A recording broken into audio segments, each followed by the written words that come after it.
क्या आपने कभी देखा है कि एक गुड़िया में इंसान जैसी जान हो और वह किसी खूंखार अपराधी की तरह जुर्म करे, किसी जंगली जानवर की तरह दरिंदगी दिखाए और किसी आदमखोर ज़ोंबी की तरह इंसान को खा जाए? बदकिस्मती से मेरा सामना एक ऐसी ही गुड़िया से हुआ।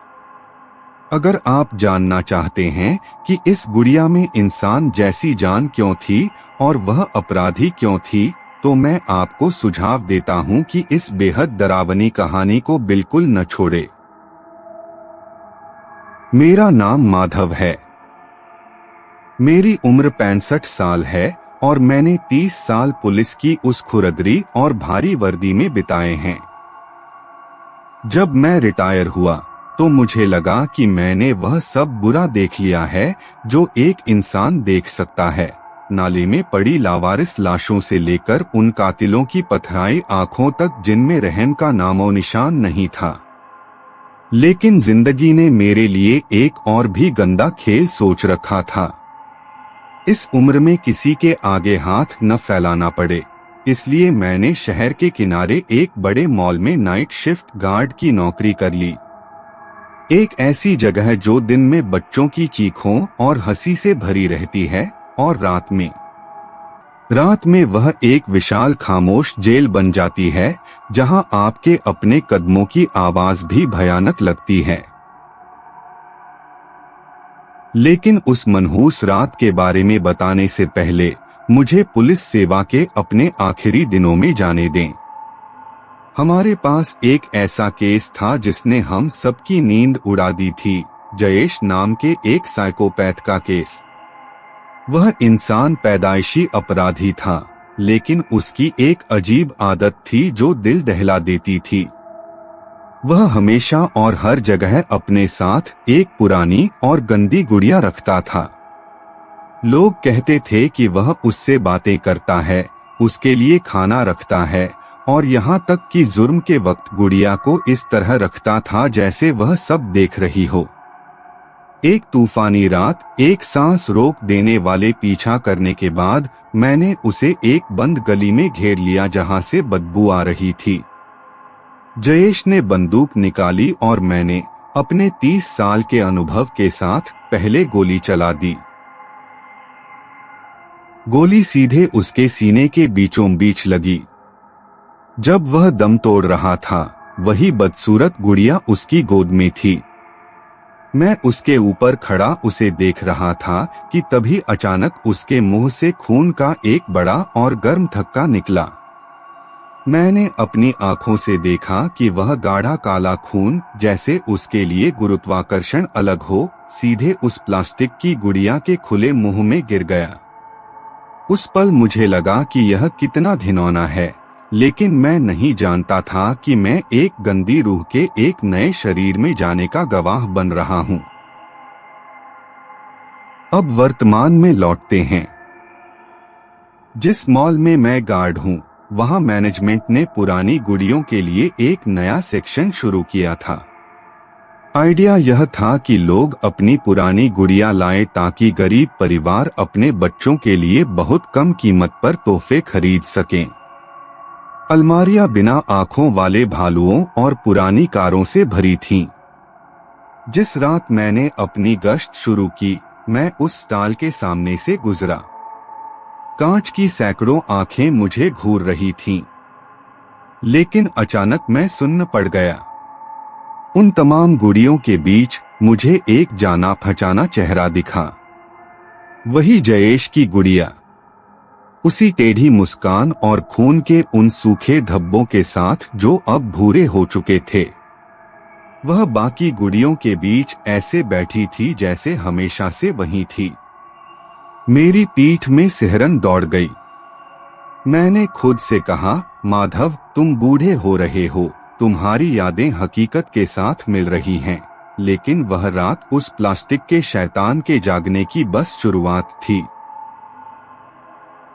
मॉल की खामोशी ऐसी थी जैसे कंक्रीट की दीवारें सांस ले रही हों।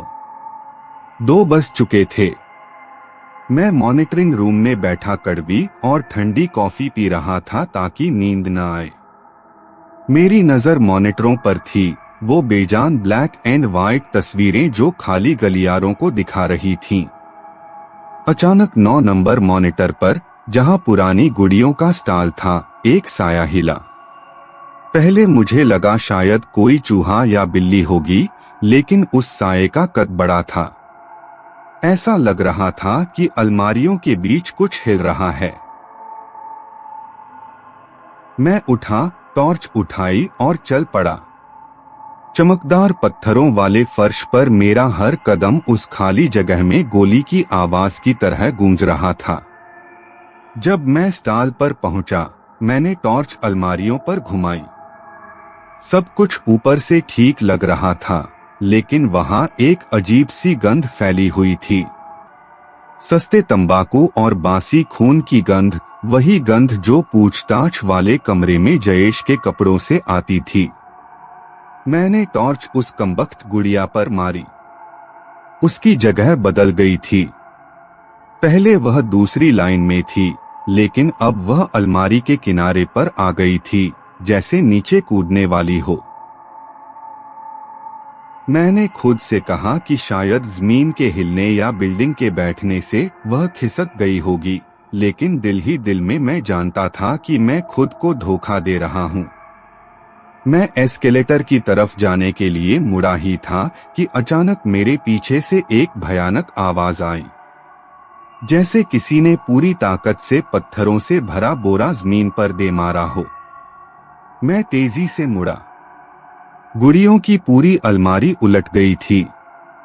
सैकड़ों प्लास्टिक और रुई वाली गुड़ियां जमीन पर बिखरी पड़ी थीं, लेकिन वह गंदी गुड़िया, वह गलियारे के ठीक बीच में अपने 2 छोटे पैरों पर सीधी खड़ी थी। वह मुझे इस तरह घूर रही थी जैसे मेरे डर का वजन नाप रही हो। मेरा हाथ कांपा और टॉर्च की रोशनी उसके चेहरे पर नाचने लगी। उसकी वह टेढ़ी मुस्कान अब सिर्फ एक लकीर नहीं थी, ऐसा लग रहा था जैसे उसके मुंह के कोने और खुल गए हों और प्लास्टिक के बीच से पीले और छोटे दांतों की एक लाइन बाहर निकल आई हो। मैं अभी सदमे में ही था कि मुझे महसूस हुआ कि मेरे पीछे दीवार पर कुछ फिसला है। मैंने टॉर्च अपने पीछे वाली सफेद दीवार पर घुमाई। मेरा दिल बैठ गया। एक गाढ़े और गहरे तरल पदार्थ से, जो अभी भी टपक रहा था, लिखा था माधव। याद है मैं कैसे गिड़गिड़ा रहा था? अब तुम्हारी बारी है कांपने की। वह खून था। ताजा खून की गर्म और धातु जैसी गंध ने मेरी सांसें रोक दी। मैं अकेला था, मॉल बंद था, मेरे सिवा यहाँ कोई नहीं था। तो यह खून कहां से आया था? मेरे घुटनों में एक अजीब सी लर्जिश पैदा हो गई। मुझे वह तूफानी रात याद आ गई, जयेश का खून से लथपथ चेहरा याद आ गया। अचानक जमीन से सरसराहट की आवाज आई। गुड़िया अब अपनी जगह पर नहीं थी। वह सायों के अंधेरे में कहीं खो गई थी। बस पत्थरों पर उसके प्लास्टिक के पैरों के टकराने की आवाज आ रही थी। टप टप टप, आवाज जो हर पल करीब आ रही थी, और मैं नहीं जानता था कि यह छोटा शैतान मुझ पर किस तरफ से हमला करेगा। उस कमबख्त टप टप की आवाज खाली गलियारों में इस तरह गूंज रही थी जैसे हजारों वैसी चीजें मुझे चारों तरफ से घेर रही हों। मेरी टॉर्च की रोशनी फड़फड़ाने लगी, जैसे वह भी उस चीज से डर गई हो जो अंधेरे में शक्ल ले रही थी। मैं, जिसने 30 साल तक गुंडों और तस्करों का सामना किया था, अब एक 5 साल के बच्चे की तरह बदहवास था। मैं चिल्लाया, जो कोई भी हो बाहर आओ। क्या तुम्हें लगता है कि इन बचकानी हरकतों से तुम माधव को डरा सकते हो? लेकिन मेरे अपने कांपते हुए शब्द ही गूंजकर मुझे जवाब दे रहे थे। जैसे ही मैं पीछे की तरफ जा रहा था, मेरा पैर किसी चीज में फंस गया और मैं मुंह के बल जमीन पर गिर पड़ा। टॉर्च मेरे हाथ से छूटकर कुछ मीटर दूर जा गिरी और उसकी रोशनी पुरुषों के कपड़ों वाले पुतलों मैनेक्विन्स की लाइन पर पड़ी। नींद से उठते हुए मैंने देखा कि पुतलों के पास वाली दीवार पर उसी गर्म और ताजा खून से एक और जुमला जुड़ गया है, जयेश कभी अकेला नहीं मरता माधव। वह गुड़िया सिर्फ एक जरिया थी, अब मैं उसके अंदर हूँ। मुझे याद आया जयेश हमेशा कहता था कि यह गुड़िया उसके राजों की साथी है। अब लग रहा था कि वो राज एक असली राक्षस बन गए हैं।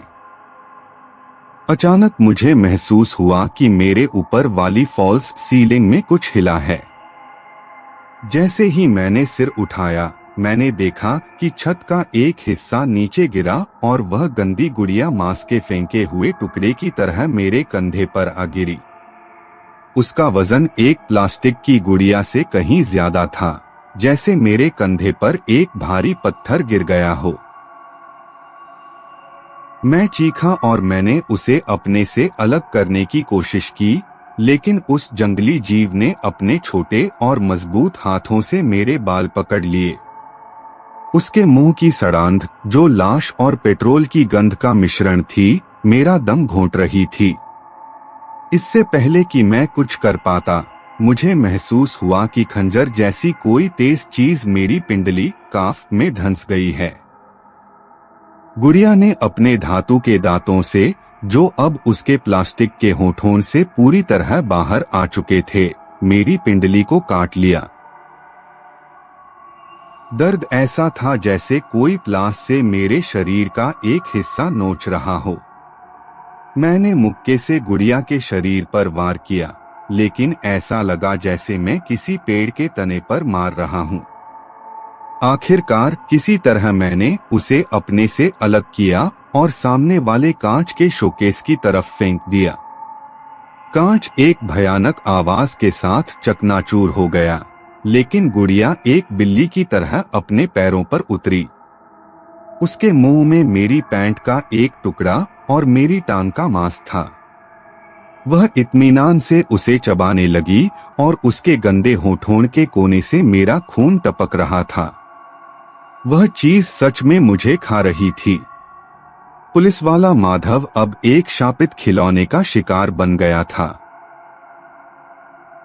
मेरी टांग का दर्द ऐसा था जैसे किसी ने हड्डी तक गर्म सलाख घुसा दी हो। गर्म खून बहने लगा था और मेरे पैरों की उंगलियों के बीच चिपचिपाहट पैदा कर दी थी। उस नीच चीज ने, उस शापित प्लास्टिक के टुकड़े ने, मेरी आंखों के सामने मेरे शरीर का हिस्सा चबाया। उस मौत जैसी खामोशी में उसके दांतों की कचरचर आवाज मुर्गे की हड्डी टूटने जैसी लग रही थी।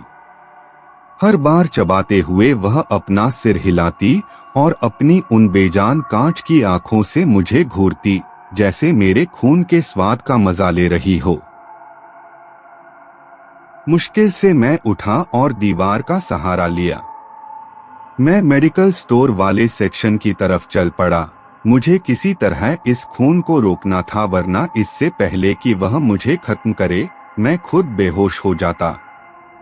लेकिन मैं जो भी कदम उठा रहा था, फर्श के सफेद पत्थरों पर मेरे खून के निशान बन रहे थे, उस छोटे शिकारी के लिए एक सटीक नक्शा जिसका मैं सायों में पीछा कर रहा था। जब मैं फर्स्ट एड सेक्शन में पहुंचा, तो मेरे हाथ इस कदर कांप रहे थे कि मैं अलमारी का दरवाजा नहीं खोल पा रहा था। अचानक मेरे सिर के ऊपर वाले एसी डक्ट से एक दबी हुई हंसी की आवाज आई। जयेश की गुड़िया ने अपनी उस फटी हुई और घिनौनी आवाज में कहा, इतनी जल्दी कहा माधव? अभी तो हमने सिर्फ स्टार्टर खाया है।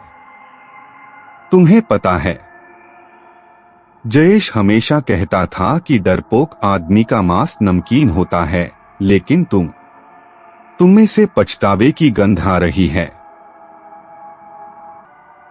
वह फिर से गायब हो गई।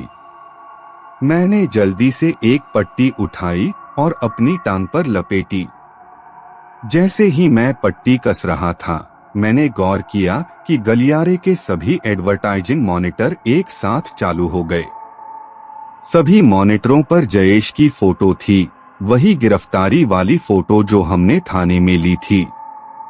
लेकिन एक फर्क था, फोटो में जयेश मेरी तरफ इशारा कर रहा था और उसका मुंह हिल रहा था, जैसे सैकड़ों डिजिटल जयेश एक साथ कह रहे हों, बदला बदला। वह फिर से गायब हो गया। मैंने जल्दी से एक पट्टी उठाई और अपनी टांग पर लपेटी। जैसे ही मैं पट्टी कस रहा था, मैंने गौर किया कि गलियारे के सभी एडवर्टाइजिंग मॉनिटर एक साथ चालू हो गए। सभी मॉनिटरों पर जयेश की फोटो थी, वही गिरफ्तारी वाली फोटो जो हमने थाने में ली थी। लेकिन एक फर्क था, फोटो में जयेश मेरी तरफ इशारा कर रहा था और उसका मुंह हिल रहा था, जैसे सैकड़ों डिजिटल जयेश एक साथ कह रहे हों, बदला बदला।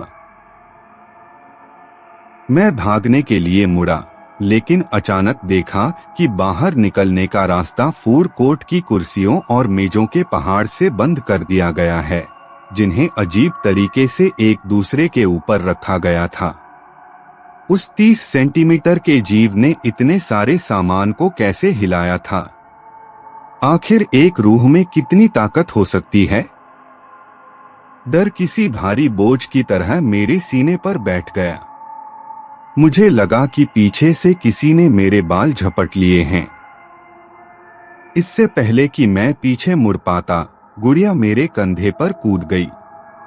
उसने अपने तेज पंजे मेरी खाल में गाड़ दिए और अपना मुंह मेरे बाएं कान के पास ले गया। मैंने उसकी ठंडी और सड़ी हुई सांस महसूस की। एक अचानक और बिजली जैसी तेज हरकत के साथ उसने अपने दांत मेरे कान के चारों ओर जकड़ लिए। मुझे अपने सिर के अंदर उपस्थित कार्टिलेज के फटने की आवाज सुनाई दी। मेरी चीख से मॉल की सभी मंजिलें कांप उठीं। वह प्लास्टिक का खूनी धीरे धीरे मुझे जिंदा काट रहा था। कान नोचे जाने का दर्द मेरे सिर में इस तरह गूंजा कि कुछ पलों के लिए मुझे सब कुछ सफेद दिखाई देने लगा। ऐसा लगा जैसे मेरा दिमाग मेरी खोपड़ी के अंदर जल रहा हो। मैंने अपनी पूरी ताकत से अपना हाथ कंधे की तरफ बढ़ाया और उस गंदी चीज को पकड़कर दरिंदगी से दूर फेंक दिया। गुड़िया मेरे कान के साथ कुछ मीटर दूर जमीन पर जा गिरी। मैंने अपना हाथ कान की खाली जगह पर रखा। खून उंगलियों के बीच से फव्वारे की तरह निकल रहा था। दुनिया मेरे सिर के चारों ओर घूम रही थी और लोहे और खून की गंध हर तरफ फैल गई थी। वह प्लास्टिक का शैतान मेरे कान का टुकड़ा अपने पीले दांतों के बीच दबाए हुए अपने 2 पैरों पर खड़ा हो गया। उसका प्लास्टिक का चेहरा अब पूरी तरह से मेरे खून से रंगा हुआ था। उसने मजे के साथ उसे निगलना शुरू किया और जयेश की उस फटी हुई आवाज में कहा, देख रहे हो माधव, बदले का स्वाद मेरी सोच से कहीं ज्यादा मीठा है। उस रात जब तुमने मुझे मारा था, मेरा खून ठंडा था, लेकिन तुम्हारे मांस में अभी भी धड़कन है। यह अभी भी गर्म है। दर्द और खून बहने की वजह से मेरा दिमाग अब ठीक से काम नहीं कर रहा था। मैं बड़ी मुश्किल से लंगड़ाते हुए दीवार का सहारा लेकर खड़ा हुआ। मुझे भागने का कोई रास्ता ढूंढना था। मुझे याद आया कि मॉल में एक मैनुअल इमरजेंसी अलार्म सिस्टम है जो सीधे पुलिस मुख्यालय से जुड़ा है। अगर मैं उस बटन तक पहुंच पाता तो शायद बचने की कोई उम्मीद होती। लेकिन हर बार जब मैं कदम उठाने की कोशिश करता, गुड़िया सायों के बीच से एक टेढ़ी मेढ़ी और तेज हरकत के साथ निकलती और मेरा रास्ता रोक लेती। वह मुझे जल्दी मारना नहीं चाहता था। वह मुझे तड़पा तड़पा कर मारना चाहता था। वह चाहता था कि मैं डर को अपनी हड्डियों के गूदे तक महसूस करूं। मैं जहां भी जाता, उसने शोकेस के शीशों पर ताजा खून से मेरे लिए लिखा था, कहाँ जा रहे हो बहादुर पुलिस वाले, अभी तुम्हारे हाथ और पैर बाकी हैं। अभी मैंने तुम्हारी आंखें नहीं चखी। मुझे महसूस हो रहा था कि मैं एक अंधीन दुःस्वप्न में फंस गया हूँ। मैं गार्ड रूम की तरफ गया, जहां अलार्म का बटन था। जब मैं पहुंचा तो हजारों बार कांपते हुए अपना हाथ बटन के कांच के बॉक्स की तरफ ले गया। लेकिन जैसे ही मैं कांच तोड़ना चाहता था, मैंने देखा कि मशीन के पीछे के तार पूरी तरह चबाए हुए और जड़ से कटे हुए हैं। जयेश की गुड़िया फाइलों वाली अलमारी के ऊपर बैठी थी और तांबे के तारों के एक टुकड़े से खेल रही थी। उसने एक शैतानी मुस्कान के साथ मुझे देखा और कहा, तुम्हें लगा कि मैं हमारे इस खूबसूरत खेल को किसी को खराब करने दूंगा?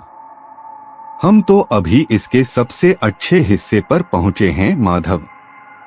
आओ आओ, अपने शरीर का एक और टुकड़ा मुझे तोहफे में दो। मैंने बंदूक निकाली और उसकी तरफ निशाना साधा, लेकिन वह एक तेज छलांग के साथ गार्ड रूम की खिड़की से बाहर कूद गया और मुख्य हॉल के अंधेरे में गायब हो गया।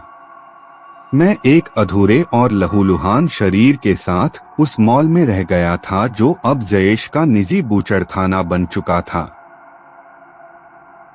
मेरे हाथ इस कदर कांप रहे थे कि बंदूक की मैगजीन मेरे हाथ में आवाज कर रही थी। मेरे सिर के पास का खून सूख गया था और खाल को खींच रहा था, लेकिन मेरी पिंडली का दर्द हर पल टीस मार रहा था। गार्ड रूम, जो हमेशा मेरा ठिकाना था, अब एक जाल जैसा लग रहा था। मैंने कमरे के टूटे हुए शीशे से मुख्य हॉल की तरफ देखा। मॉल सन्नाटे में डूबा हुआ था, लेकिन यह सुकून वाला सन्नाटा नहीं था। यह वह खामोशी थी जो जल्लाद की कुल्हाड़ी गिरने से पहले छा जाती है। मैं लंगड़ाते हुए कमरे से बाहर निकला।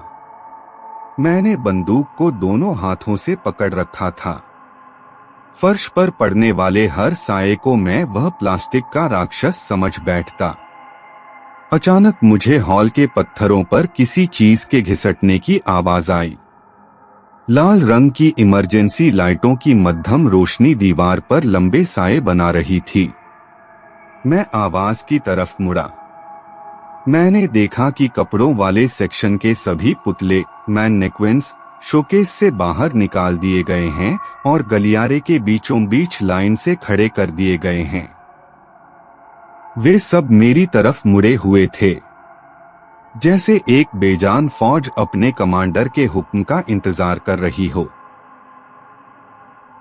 एक पुतले के सीने पर बड़े और खूनी अक्षरों में लिखा था, माधव थक गए।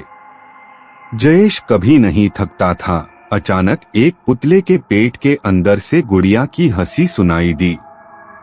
मैंने गुस्से में गोली चला दी। बंद जगह में गोली के फटने की आवाज बम की तरह गूंजी। पुतला चकनाचूर हो गया, लेकिन गुड़िया उसके अंदर नहीं थी। वह मेरे दिमाग के साथ खेल रहा था। वह चाहता था कि मैं अपनी सारी गोलियां सायों पर खर्च कर दूं। जैसे ही मैं पीछे की तरफ जा रहा था, मुझे महसूस हुआ कि मेरे पैरों के नीचे की जमीन चिपचिपी हो गई है। मैंने देखा वह मेरे अपने खून का निशान था जो मेरे चारों ओर एक घेरे की तरह फैला हुआ था। गुड़िया अचानक एक खंभे के पीछे से बाहर आई। इस बार वह दौड़ नहीं रही थी। वह बहुत धीरे और पूरे यकीन के साथ चल रही थी। वह मुझे इस तरह देख रही थी जैसे उसे पूरा भरोसा हो कि मेरा काम तमाम हो चुका है।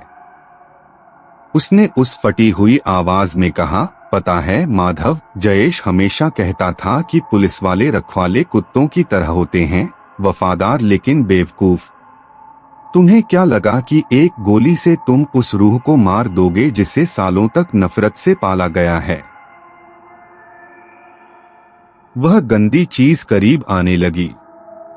मैंने दोबारा निशाना साधा, लेकिन वह अचानक रुक गया और अपना लहजा बदल दिया। उसने इस तरह बात की जैसे वह सच में थक गया हो। उसने कहा, बस बहुत हुआ। मैं भी इस लुकाछिपी के खेल से थक गया हूं। क्या तुम इसे खत्म करना चाहते हो? मैं अब तुम्हारा मांस नहीं खाना चाहता। जयेश की रूह बहुत भारी है। यह छोटा शरीर फट रहा है।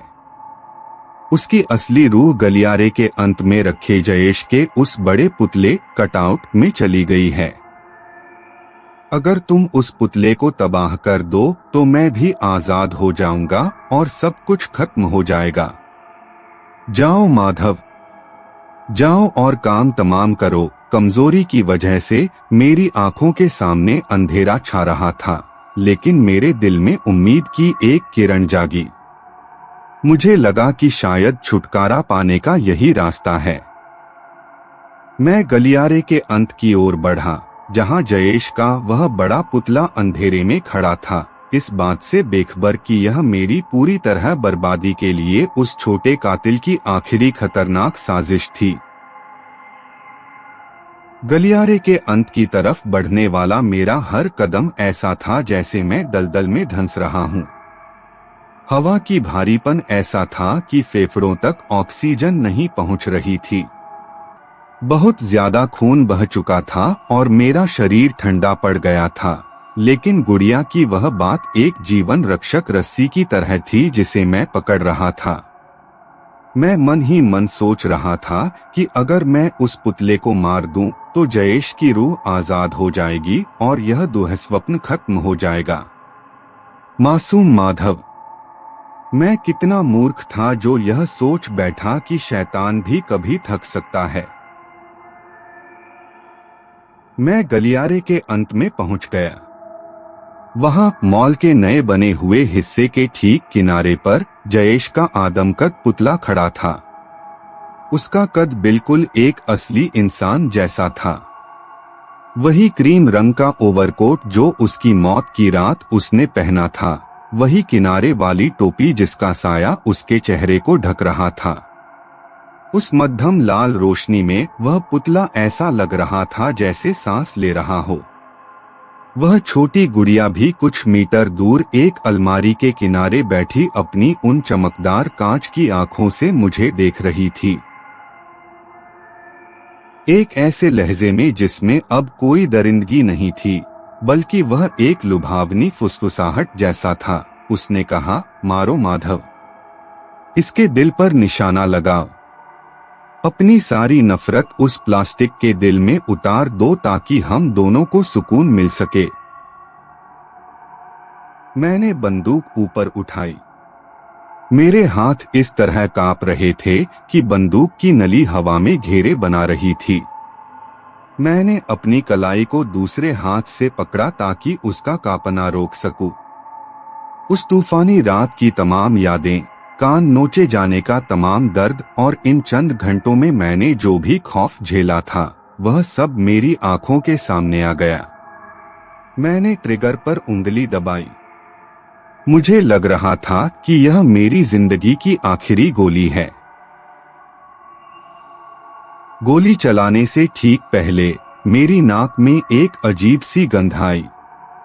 वह पेट्रोल की गंध नहीं थी, वह बारूद और रसायनों केमिकल्स की तीखी गंध थी जो पुतले के कपड़ों के नीचे की दरारों से बाहर आ रही थी।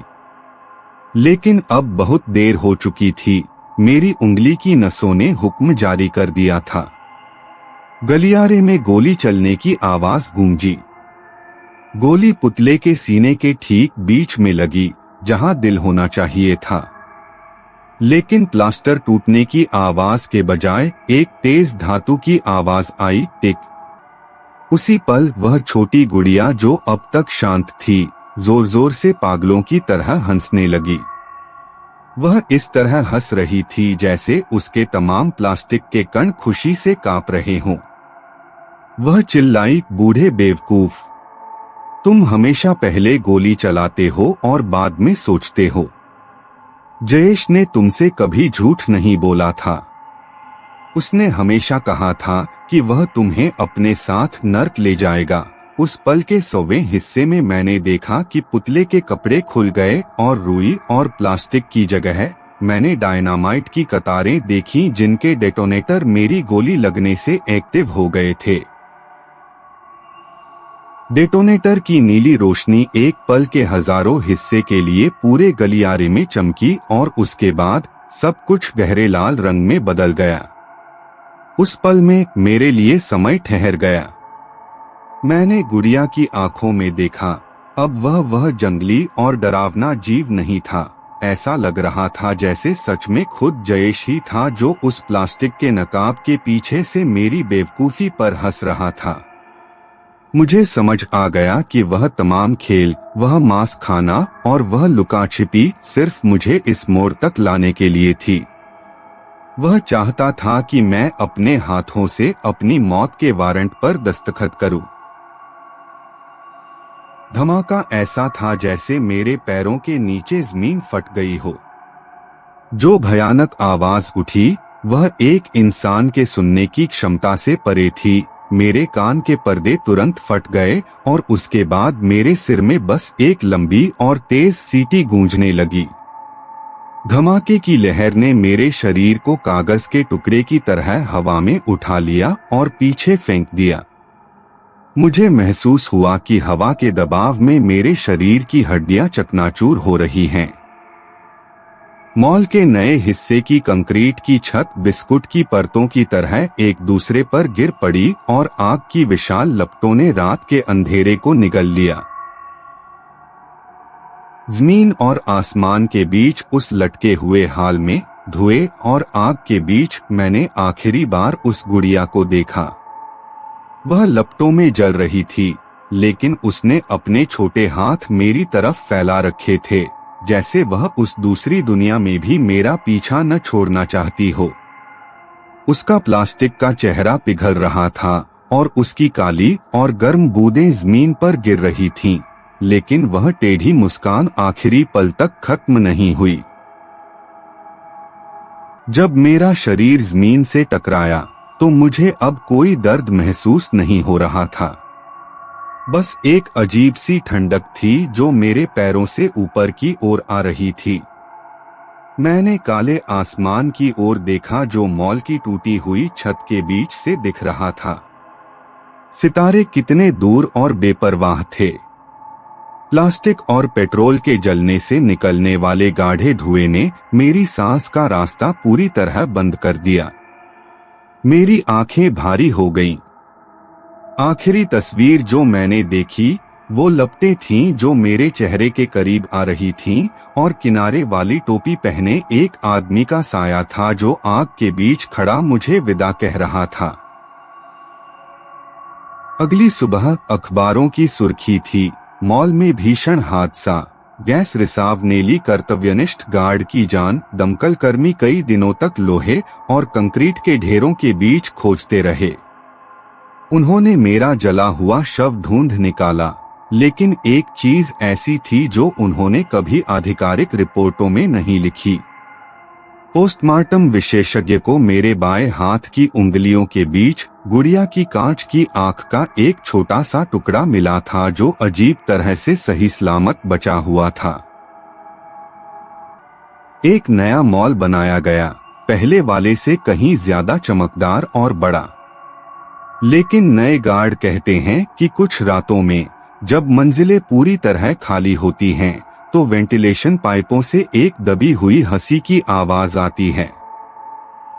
वे कहते हैं कि कभी-कभी वे एक पुरानी और जली हुई गुड़िया को देखते हैं जो शोकेस के पीछे बैठी राहगीरों को देख मुस्कुराती है। मैं माधव अब नहीं रहा, लेकिन जयेश हमेशा रहने का कोई न कोई रास्ता ढूंढ ही लेता है। अपने पुराने खिलौनों से सावधान रहें, वे आपकी सोच से कहीं ज्यादा बदले के भूखे हो सकते हैं। मेरे चैनल पर जो भी कहानियां मैं साझा करता हूं, वे सारी मेरी अपनी लिखी हुई है और अन्य YouTube चैनलों की तरह कॉपी नहीं है। इसलिए अगर आप वीडियो को लाइक करें और मेरे चैनल को सब्सक्राइब करें ताकि मुझे नई कहानियां लिखने की प्रेरणा मिले, तो मैं बहुत आभारी रहूंगा।